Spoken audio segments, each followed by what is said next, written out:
Tuhan. Shalom. Shalom. Puji Tuhan. Ini ada tamu-tamu yang dari luar kota ya. Puji Tuhan. Selamat datang. Tuhan berkati. Mari kita semua buka Alkitab kita. Yang bawa Alkitab bisa dibuka. Yang bawa Alkitab bisa dibuka. Kita akan sama-sama buka di dalam Galatia pasal 6 ayat 1 sampai yang ke-10. Galatia 6 ayat pertama sampai yang 10. Demikian bunyi firman Tuhan. Saling membantulah kamu. Saudara-saudara, kalaupun seorang kedapatan melakukan suatu pelanggaran, maka kamu yang rohani harus memimpin orang itu ke jalan yang benar dalam roh lemah lembut, sambil menjaga dirimu sendiri supaya kamu juga jangan kena pencobaan. Bertolong-tolonglah menanggung bebanmu, demikianlah kamu memenuhi hukum Kristus. Sebab kamu seorang menyangka bahwa ia berarti, padahal ia sama sekali tidak berarti. Ia menipu dirinya sendiri.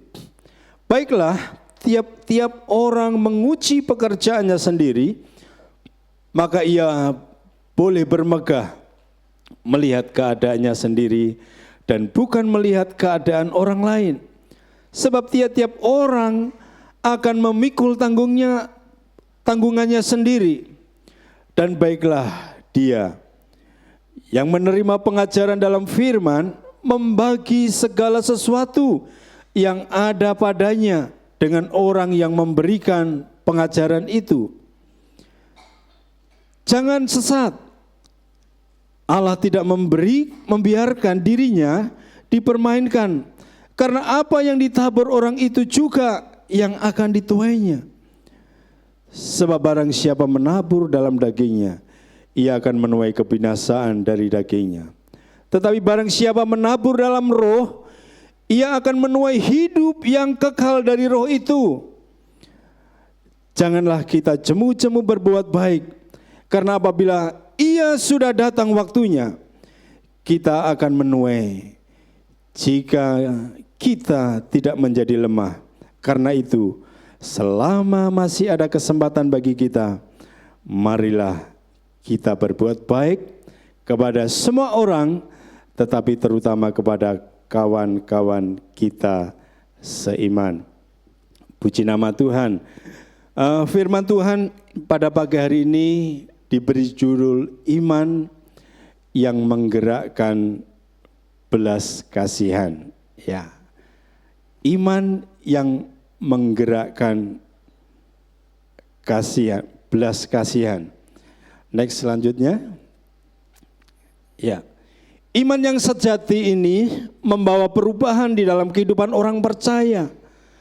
Salah satunya adalah mendorong seseorang untuk memiliki kehidupan yang murah hati. Nah, kalau saudara baca di dalam Yakobus pasal yang kedua, ayat 20 di sana dikatakan bahwa iman tanpa perbuatan adalah kosong. Di dalam ayat yang selanjutnya ayat 26 bahwa iman tanpa perbuatan adalah mati. Itu sebabnya di ayat yang sebelumnya juga dikatakan bahwa iman tanpa perbuatan itu tidak menjadi sempurna. Itu sebabnya iman dan perbuatan ini harus bekerja sama. Iman dan perbuatan ini harus ditindaklanjuti dengan apa? Perbuatan. Karena tanpa perbuatan saudara, tadi dikatakan di dalam Yakobus 2 pasal 2 ayat 20 tadi, iman itu menjadi kosong. Tidak ada artinya saudara. Bahkan iman tanpa perbuatan mati. Dan semuanya akan menjadi sempurna apabila saudara dan saya ada iman di dalamnya. yang disertai dengan perbuatan-perbuatan yang Tuhan kenankan atas hidup saudara dan saya. Itu sebabnya di dalam perikop tadi dikatakan, saling membantulah kamu. Nah, karena dengan iman itu sendiri, Tuhan telah menggerakkan hati kita, hati saudara dan saya, itu memiliki kemurahan hati, itu memiliki belas kasihan di dalam hidup saudara dan saya. Yang menjadi pertanyaan buat saudara dan saya, bermula hati dan berbelas kasihan kepada siapakah kita harus lakukan? Ini yang menjadi pertanyaan buat kita. Karena itulah yang menjadi iman sejati saudara dan saya. Tanpa kita lakukan perbuatan baik kita dengan kemurahan hati dan belas kasihan, maka semuanya itu akan menjadi nol besar. Semuanya itu akan menjadi sia-sia. Semuanya akan mati, tidak akan berarti. Tidak ada satu dampak yang luar biasa dalam hidup saudara. Sebab kehidupan kita adalah menjadi terang dan garam di dunia ini. Amin. Nah, pertanyaannya, bermurah hati dan berbelas kasihan kepada siapa yang harus kita lakukan? Nah, di dalam pembacaan firman Tuhan di dalam Galatia 6 pasal 1 dan 10 ini, ayat 1 dan 10 ini, yang perlu kita sikapi di dalam kemurahan hati saudara dan belas kasihan saudara. Yang pertama, slide selanjutnya. Nah, dikatakan apa? Para pengajar firman. Di dalam ayat yang ke-6 tadi jelas dikatakan, dan baiklah dia yang menerima pengajaran dalam firman, membagi segala sesuatu, perhatikan garis bawahi, membagi segala sesuatu yang ada padanya dengan orang yang memberikan pengajaran itu. Jadi kemurahan hati dan belas kasihan buat saudara yang ada di tempat ini, yang harus kita lakukan yang pertama adalah para pengajar firman Tuhan. Nah, kalau para pengajar ini berbicara tentang hamba-hamba Tuhan, para pelayan-pelayan Tuhan. Nah, itu sebabnya perlu digarisbawahi, membagi segala sesuatu yang ada padanya dengan orang yang memberikan pengajaran itu. Menurut prinsip ini, mereka yang mengajarkan kebenaran firman Tuhan adalah sasaran dari perbuatan baik berupa kemurahan hati dan juga belas kasihan di dalam kehidupan kita sebagai umat yang dikasihi. Nah, hal senada juga dikatakan di dalam 1 Korintus pasal yang ke-9 ayat yang ke-14 di sana dikatakan, demikian pula Tuhan telah menetapkan bahwa mereka yang memberitakan Injil harus hidup dalam pemberitaan Injil. Saya teringat saudara ketika saya bersama keluarga ke Bangkok waktu itu, ke Thailand. Saya melihat biksu-biksu itu ya, kalau jam-jam tertentu itu mereka itu sudah ada di keramaian-keramaian, di pasar-pasar, di mal-mal itu. Dan para biksu-biksu ini ya, mereka itu sudah diberikan satu kehidupan sama masyarakatnya. Dikasih makan, dikasih minum, pokoknya dipelihara. Jadi perhatiannya terhadap biksu kalau di Thailand itu, mereka sungguh luar biasa. Nah, itu biksu saudara. Nah, kalau di saudara kita di Katolik, itu Romo. Kalau di kita ini pastor. Itu juga demikian saudara. Ketika saya masih bekerja di Danamon, saya ke nasabah saya dan saya kunjungi, dan mereka melakukan apa, saudara? Dia itu setiap hari, setiap pagi, siang itu selalu menyediakan makanan untuk romonya ini, untuk pasturnya ini. Satu perhatian, kemurahan hati yang luar biasa. Karena itu apa? Menjadi bagiannya. Nah, saya teringat juga di dalam Bilangan pasal yang ke-18. Di sana juga dikatakan demikian. Bilangan pasal 18, kalau kita baca di dalam ayat yang ke-20 atau 19 dulu. Bilangan pasal 18 ayat 19 dan seterusnya. Dikatakan demikian. Segala persembahan khusus, yakni persembahan kudus yang dipersembahkan orang Israel kepada Tuhan, aku berikan kepadamu dan kepada anak-anakmu laki-laki dan perempuan bersama-sama dengan engkau. Itulah suatu ketetapan untuk selama-lamanya. Itulah satu perjanjian garam untuk selama-lamanya di hadapan Tuhan bagimu serta bagi keturunanmu. Tuhan berfirman kepada Harun, di negeri mereka engkau tidak akan mendapati milik pusaka dan tidak akan beroleh bagian di tengah-tengah mereka. Akulah bagianmu dan milik pusakamu di tengah-tengah orang Israel. Perhatikan ayat 21. Mengenai Bani Lewi, sesungguhnya aku berikan kepada mereka segala persembahan persepuluhan di antara orang Israel sebagai milik pusakanya untuk, perhatikan garis bawahi, untuk membalas pekerjaan yang dilakukan mereka, pekerjaan pada kemah pertemuan. Perhatikan sekali lagi ayat yang ke-21. Mengenai Bani Lewi, sesungguhnya aku berikan kepada mereka segala persembahan persepuluhan di antara orang Israel sebagai milik pusakanya untuk membalas pekerjaan yang dilakukan mereka. Nah, orang Lewi ini tugasnya adalah mereka mempersiapkan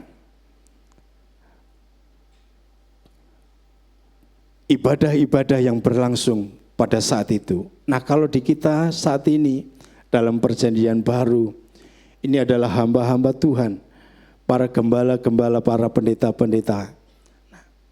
Mereka sudah mempersiapkan segala sesuatunya untuk memberikan mana, yaitu firman Tuhan, sehingga kehidupan roh saudara dan saya boleh dibangun dari hari sehari lepas sehari. Amin. Nah, itu sebabnya itu saudara harus memperhatikan, harus memperdulikan. Ada kemurahan hati terhadap para pengajar ini, saudara. Itu sebabnya jangan abaikan. Nah, saudara, saya, Bapak Gembala dan Wakil Gembala, ada Pak Lukman, di sini tim pengembalaan yang full time. Kita juga hidup dari persembahan dari jemaat-jemaat yang sudah dengan sungguh-sungguh melakukan perintah Tuhan ini. Sehingga sampai hari ini perut saya masih gendut. Saya diberikan kekuatan, saya diberikan kesehatan. Sehingga apa? Kita hamba-hamba Tuhan ini dapat melakukan tugasnya dengan baik. Amin. Ini karena apa? Peran serta saudara dan saya di dalam melakukan firman Tuhan. Tuhan mau supaya kemurahan hati dan belas kasihan ini kita lakukan yang pertama kepada para pengajar, yaitu hamba-hamba Tuhan yang ada di tempat ini. Amin. Mau bermurah hati? Kalau saudara bermurah hati, maka saya yakin dan saya percaya jemaat juga akan mengalami satu kesejahteraan yang daripada Tuhan. Dilimpahkan dalam usahamu, dalam pekerjaanmu, dalam usahamu. Amin.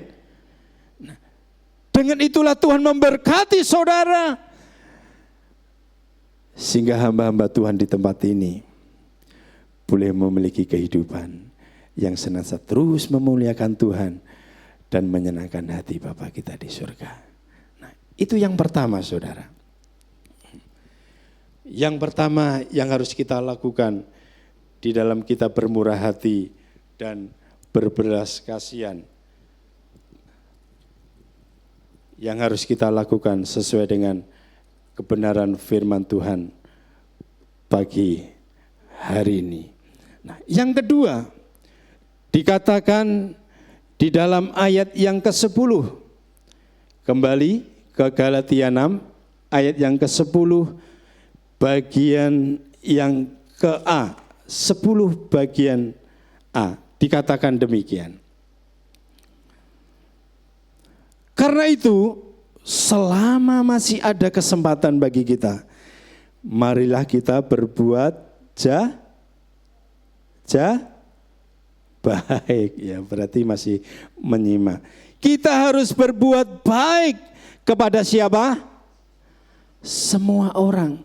Nah, semua orang ini tanpa terkecuali, saudara.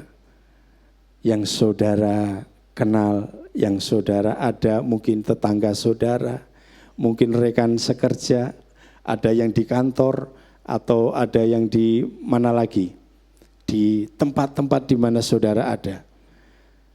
Kita harus melakukan sikap hati di dalam kemurahan saudara dan saya lewat belas kasihan itu juga harus ditujukan kepada semua orang. Slide selanjutnya.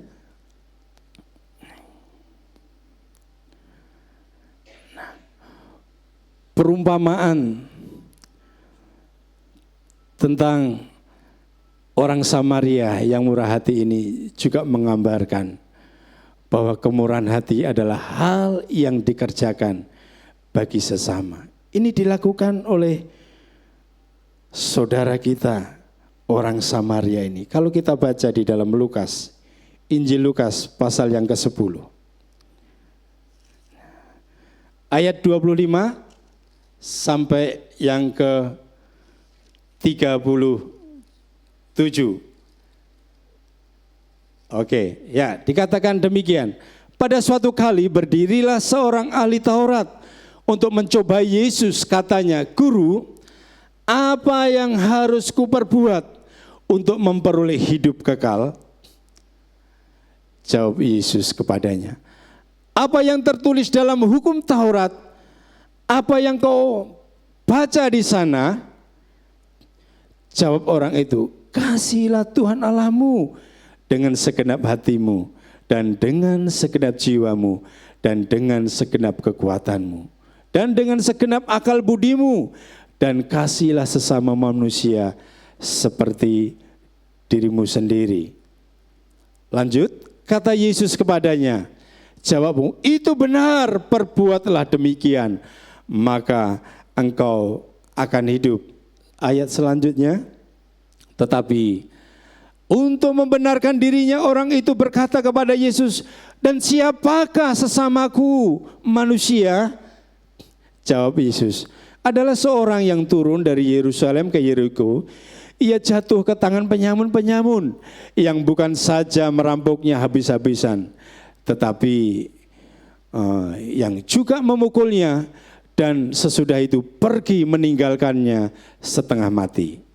Lanjut, kebetulan ada seorang imam turun melalui jalan itu. Ia melihat orang itu, tetapi ia melewatinya dari seberang jalan.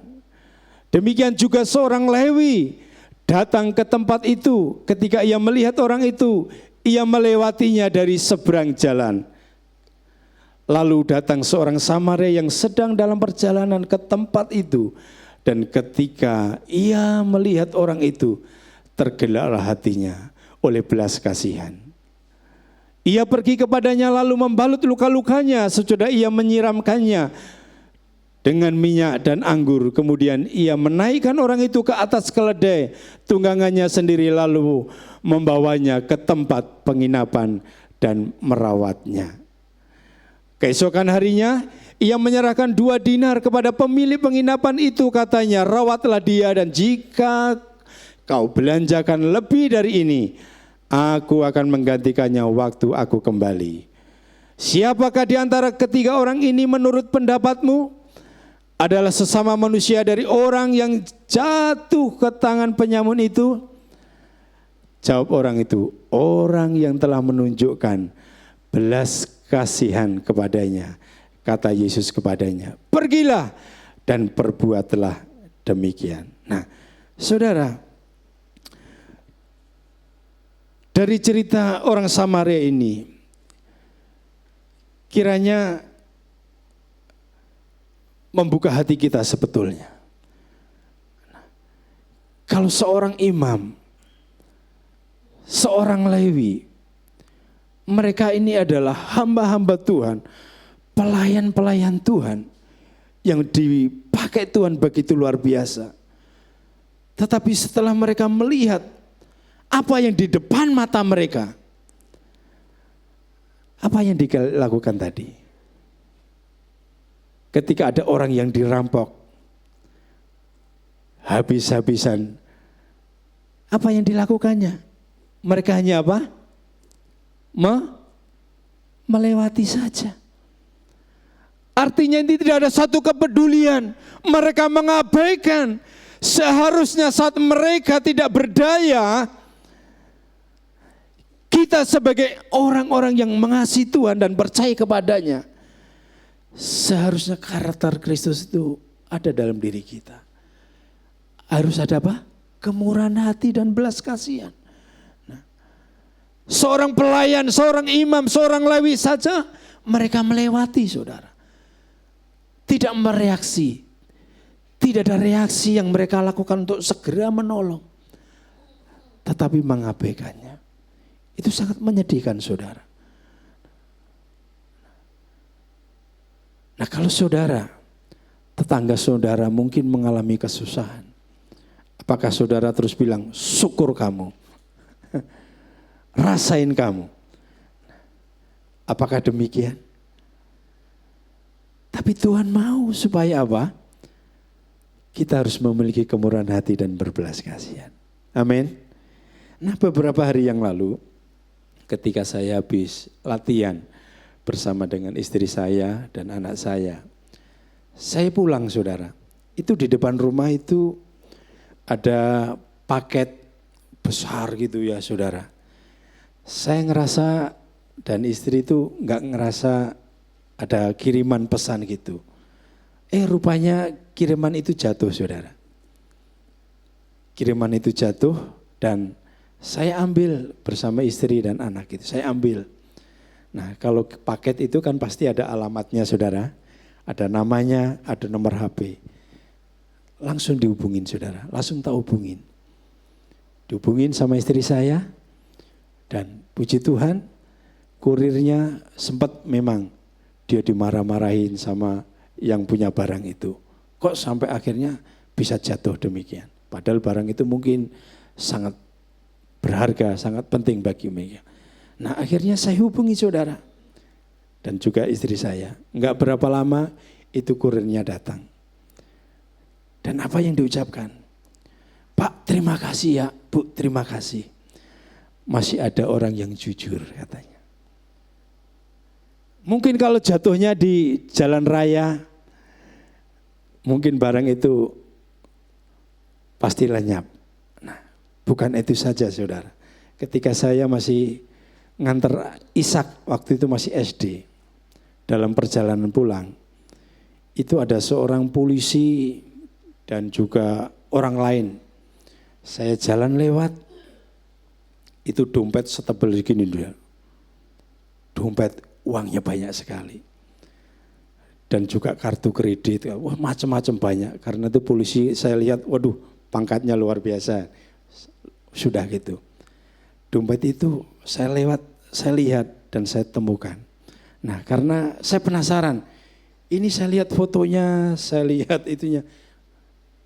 Di situ kan banyak mobil-mobil dan ada warung nasi lengko dan jamblang. Saya masuk ke dalamnya, saya lihat fotonya. Oh, ini Bapak ini. Pak, maaf, ini benar apakah dompet? Oh ya Pak, terima kasih Pak ya. 5 menit itu sebelumnya di depan itu udah ada Ada tukang beca, ada tukang mungut sampah itu. Nah mungkin kalau nggak ketemu dengan saya, mungkin juga sama orang lain sudah lewat. Ada kemurahan hati, ada belas kasihan. Coba bayangin kalau kejadian itu terjadi pada diri kita, saudara. Apa yang terjadi? Pasti kita akan sedih.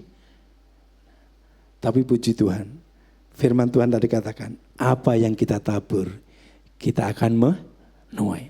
Itu kejadian kepada anak saya, si David, saudara. Itu surat-surat STNK, SIM, kartu mahasiswanya, itu juga jatuh, saudara. Telepon, Pak ini gini-gini. Udah tenang, lapor saja ke kantor polisi lapor. Enggak berapa lama, saudara, yang menemukan itu mengembalikan. Nah, apa yang kita tabur itu akan kita tuai. Dan puji Tuhan, akhirnya oleh kemurahan Tuhan, surat-surat itu bisa dikembali lagi. Nah, ini yang harus kita lakukan, saudara. Yaitu bermurah hati kepada semua orang. Apakah saudara dan saya sudah lakukan hal itu? Amin. Nah, Tuhan mau atas hidup saudara dan saya, saudara. Karena iman itulah, maka digerakkan hati kita untuk memiliki kemurahan hati dan berbelas kasihan. Karena iman yang sejati, yang disertai dengan perbuatan, itu akan menjadi sempurna kalau kita lakukan di dalamnya. Amin. Amin. Amin. Amin. Puji Tuhan. Nah, apakah saudara melihat saudara kita yang mungkin mengalami hal-hal yang menyedihkan, apakah kita tergerak hati kita? Kalau belum, saatnya belum terlambat. Masih ada kesempatan. Kemudian hal yang selanjutnya, hal yang terakhir. Kalau yang udah terakhir itu kayaknya waduh semangat ya, melek semua. Puji Tuhan. Yang terakhir tadi dikatakan di dalam Galatia 6 pasal yang ke-10, ayat yang ke-10, bagian yang terakhir, bagian yang B. Kita harus berbuat baik kepada saudara seiman. Nah, perbuatan baik dan belas kasihan dapat dimulai pertama-tama kepada saudara kita seiman, sesama anggota tubuh Kristus. Next, selanjutnya. Mengasihi orang di luar sana akan menjadi lebih mudah jika kita berlatih terlebih dahulu dengan melakukannya kepada orang-orang yang secara hubungan lebih dekat. Nah, di dalam tubuh Kristus ada orang-orang yang berkekurangan dan berkebutuhan. Merekalah sasaran dari belas kasihan yang kita bisa saling lakukan. Nah, saudara, poin yang ketiga ini menjadi tanggung jawab kita. Dan kita bersyukur visi dan misi gereja kita adalah menjadi penjaga saudara. Ini perlu camkan, saudara. Menjadi penjaga saudara. Artinya apa?